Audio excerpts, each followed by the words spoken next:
the people driving conservation in Africa are actually the rural communities. A lot of other people are feeding off it.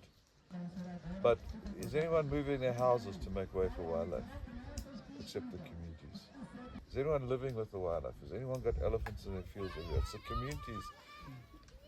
I mean, I think they're not very capacitated at the moment, but they really are doing quite well compared to 30 years ago. What we find in all the communities is weak governance and weak understanding of economics. So we're trying to develop training around that level. And so working with Florida and Stellenbosch and also CLN, I'm trying to develop a layer of training that's linked to CBREM and wildlife economy. That starts out at the bottom with practical training, what I'm calling micro-accreditation, which is I will be developing some. How do you set up a constitution? How do you do finances in a community? How do you do this? How do you do that? Talking about a certification program for conservancy managers. Not only people that are working in NGOs, but then really looking at, okay, how can these people that have been entrusted and tasked to then manage these enterprises for and on behalf of communities also get some sort of accreditation by doing this job, get exposure and also experience, have the ability to also go elsewhere and apply that expertise. My name is Letlogonolo Kamuti. I am the General Manager for Kaikek Privi Development Trust in Botswana. I work at Czech Community Trust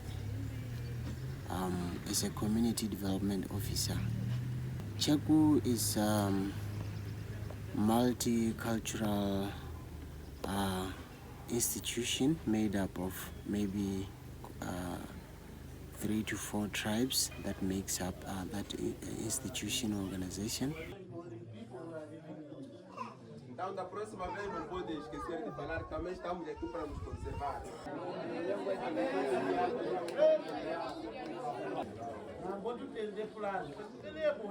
We've noticed there's a lack of skills, particularly in governance, and to address that, we want to set up anchor sites, which is where some of you come in. So, for example, we've got Nabat and Mendes is coming later from Namibia, maybe with 4 or 5 anchor sites in Namibia. This is an anchor site. It's the first one in Mozambique. We want to develop anchor sites that can then roll out. But linked to the anchor sites, we want to link them to the associations. And the reason I'm thinking about that is what I'm seeing generally, as in CASA.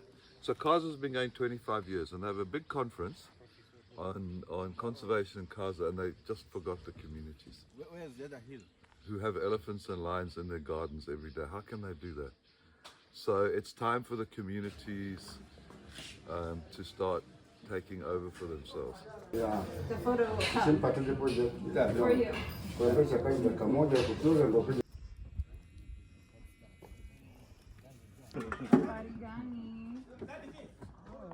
Obviously, every site is different, but I think the overriding concept that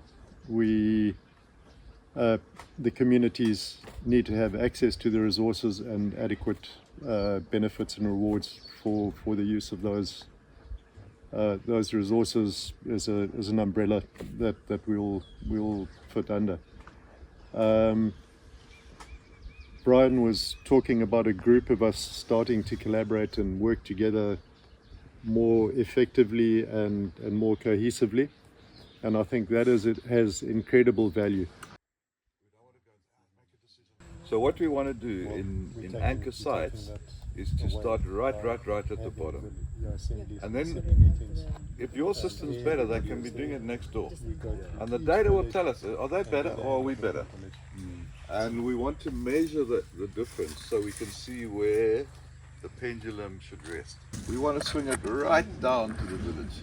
Maybe over time it will swing back. But what we want to do is really swing it to the bottom.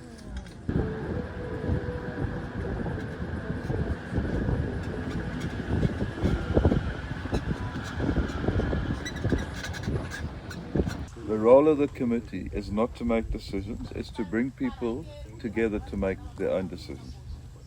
What we're trying to move away from or address is the issue of representation. You don't want representative governance, but more participatory. It doesn't really matter on what level, whether it's really, on the village level. The moment you go, representative, then there are loopholes that could be exploited, because then again, you're creating a level of elitism on a village level that excludes everyone else. So perhaps because there's already existing structures and a representative from each village, maybe we just need to look at a task team that is convened on a village level and can actually be dissolved at any time.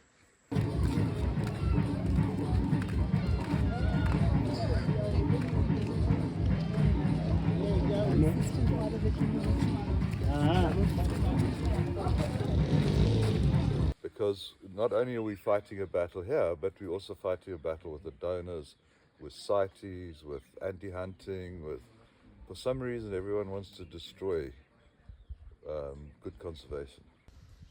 And the third thing is hunting. There's a lot of anti-hunting stuff going on, yet hunting funds about 70% of land, I think. People don't see the potential. They don't. I mean, when we started, game farming was a joke, wasn't it? The government didn't. They thought, why are you doing game farming? You must do cows. You must kill all the animals because you can't farm in a zoo. You must get rid of them. And now we know that wildlife is a business. But in my opinion, we're performing at 10% of our capacity, maybe even 5%. Lots of constraints. You can't have buffalo here. You've got a problem hunting leopards. What about lions? There's a constraint. You can't export this. You can't do that. It's all about you can't. So we've got a lot of potential to increase that.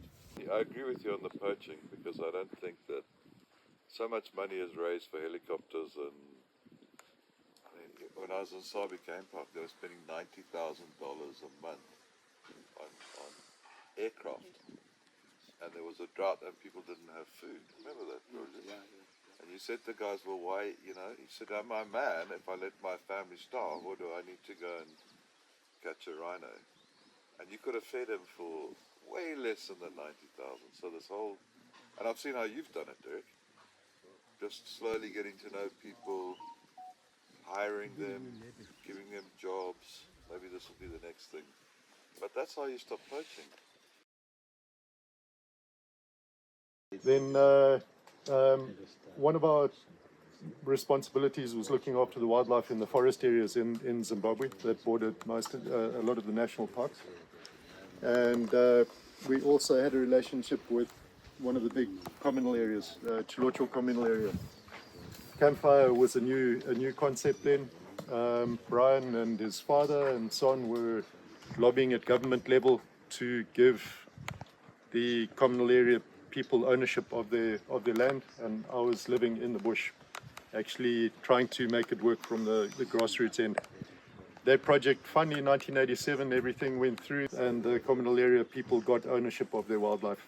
And I'm happy to say that project's still running today and it's still robust. So there's a wonderful proof of concept of people having ownership of their resources working.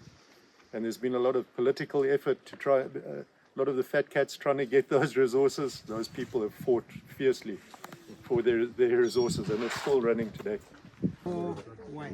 So that because they were jumping through the fence, it was just jumping and then they started destroying. So we had to put some more lines to see whether we can combat the problem with the animals.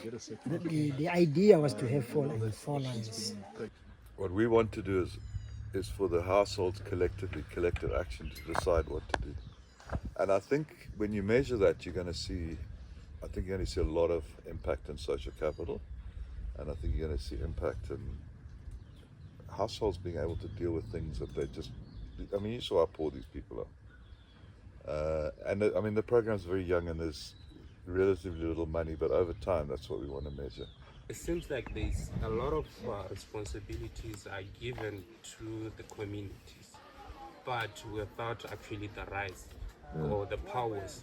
So the government takes the decision according to the bill. The government takes the decision, but if it all goes wrong, they blame the community.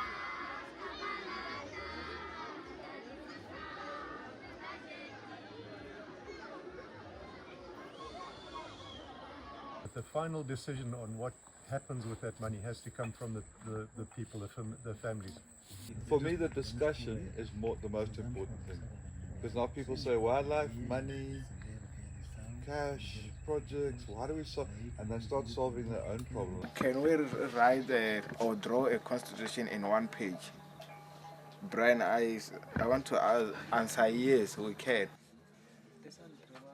Talking about communities, we tend to forget the individualism in it.